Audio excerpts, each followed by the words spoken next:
Welcome back to the patch, y'all. It's June 12th. We are 61 days from seed with this plant, 45 days out here in the patch, and today we pollinated our first female flower. So I'm going to cut to a clip from this morning before work when I was out here pollinating, and then I'll bring you back to the patch and show you what's going on with this plant. All right, good morning, y'all. It is 6 a.m. Friday, June 12th. Mother Nature has decided it is time to rain, apparently, but it's also time for us to pollinate our giant pumpkin. Been in the patch, I actually started the seed 61 days ago, and we've got 130 days until the pumpkin show. Oh, I'm gonna get in here and grab a couple male flowers. I tied these guys up last night so the bees wouldn't get to them this morning. Although now that I'm out here and it's raining, I'm not sure they would have gotten to them anyways. But better safe than sorry. Male flower, male flower. I got one more tied up we're gonna try to get to. Oh man, one of my vines got knocked over last night. That is not good. Apparently we had one heck of a storm roll through here.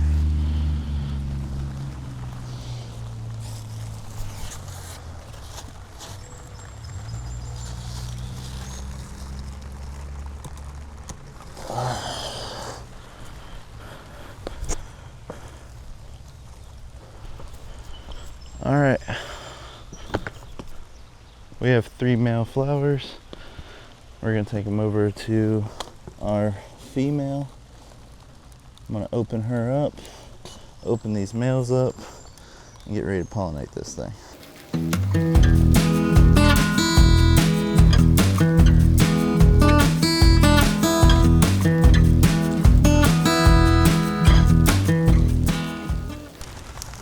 So we have a pretty decent 4-lobe female here.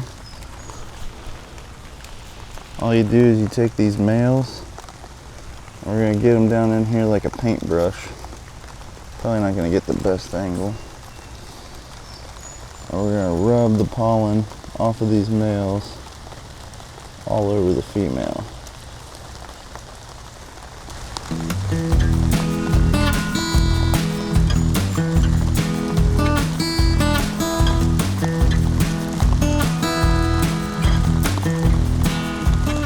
Alright, now we're going to tie this guy back up so that none of the bees, if they do come out after the rain later, they don't get to pollinate this pumpkin. I'm the only one that gets to pollinate it. I want to control the genetics.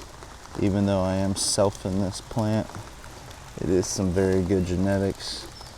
Bob has ran out of these seeds, and so I want to make sure I have some for the future that are as close to the original Bob Liggett state record seed as I can. So she's all tied up, been pollinated. Hopefully that baby down there turns into a couple 1,000-pound pumpkin.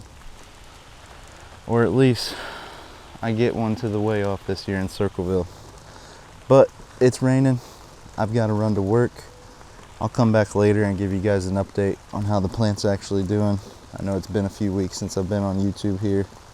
So this is my plant I'm growing this year, the 2388.5 Liggett from Bob Liggett right here in Circleville. This was the previous state record plant until Jared Persinger reset that record last year for Ohio, 2,505-pound plant. I did notice this one secondary this morning. This vine got blew over, so I'm gonna have to get in here with some bamboo rods and try to get that uprighted and see if I can salvage it. I'll show you one other secondary over on the other side of the plant that's blown over twice now. I'll have to check and make sure nothing's split on it, and I don't want to get any diseases in there, so I may or may not lose that secondary. But you can see I've been using some bamboo sticks here to go through these leaves. They kind of just help hold these big sails up so that they don't blow those vines over. And unfortunately, this secondary was one of the newer ones that I didn't have those in yet. And of course it blew over. These green bamboo pulls here are still the outline of my heating cables. I've left those turned on, but they are on a thermostat. So we'll go over and check and see if that thermostat's really doing anything. Right down in here is that female flower that we pollinated this morning. And a few feet further down, we have another female here. So if that one doesn't take, then this will be our next one. That'll be our backup. The one we pollinated this morning, we did as a self-pollination.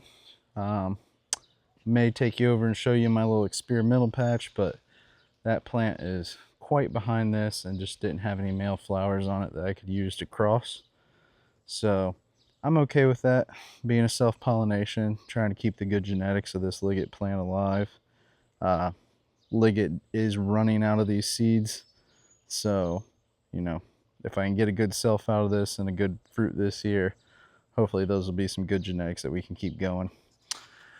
Now, for those of you that don't know, one of the ways you can do this is an S-curve in your vine.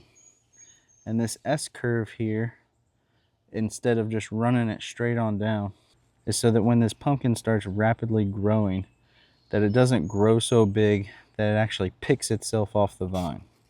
So we got a pull noodle underneath here to keep this node from rooting all the way into the ground. And we'll kind of lift it up a little bit and adjust it forwards and backwards as needed. So that S-curve just gives us some flexibility to do that. Versus again, if it were straight on through, it would be very taut. And as that pumpkin grows, it would literally just pull itself right off of the vine. So got that going for us. You can see all this secondary growth here, kind of cobra heading up as they call it, growing very quickly. I've been pinching off most of these little females that I get on my secondaries. And if you see in there, soil heating cables are at 75 degrees and they are set to 75 degrees. So that tells me that my soil temperature is actually lower than 75 degrees, even though we have 90-degree days right now. So that is proven to me that these heating cables are actually still doing something for this plant, which is great. So I'll just keep those running for now. And as you can tell, this plant is a lot bigger than you last saw it. I also completed my final till out here at the end of my patch and amended my soil out here as well. Did it in stages this year so that as the plant grows out, the nutrients will be available to it that it needs to grow. If we come on back this way, like I said, I had another secondary. They got caught up in the windstorm a couple days ago. Rolled it over once, and now it's rolled it over a second time after I corrected it the first time. So unfortunately, we may have to lose this secondary. I'm gonna get in here when I put the camera down in a minute, get a little closer and see if there's any damage that I should be worried about and maybe have to terminate that secondary vine. Not too worried because I do have about 20 secondaries behind the one we pollinated this morning, which I think is plenty to produce a big fruit. We cut off our first two secondaries completely. Our third and fourth secondaries on each side, I kind of swept back towards the edge of my garden here and then terminated those. The next few secondaries, we also kind of swept back, and then we started running them out straighter and straighter as we go. Eventually, some of these secondaries down closer to the pumpkin, I'll bring out and actually start to take forward. So for right now, this looks like your traditional Christmas tree pattern, but eventually it will turn into kind of a waterfall pattern, as some people call it. And some of those secondaries, I'll probably even let grow some tertiaries off to try and fill in the rest of the patch. One of the other things I've got going in my patch is this Sterilite container here. I just screwed a fan into it, held it upside down, and I put this over the stump of my plant. So I've seen this recommended by a few different growers. Quinn Warner made a post in the Ohio Valley Giant Pumpkin Growers page about this recently. So like to clean up your stump here and then put this over it to protect it from rain, and then also give it some good air movement to help keep it dry. This main vine is looking pretty healthy. There is one spot here where it started to look like it wanted to open up and maybe split, but after I put this over it, that's kind of stopped and it's healing.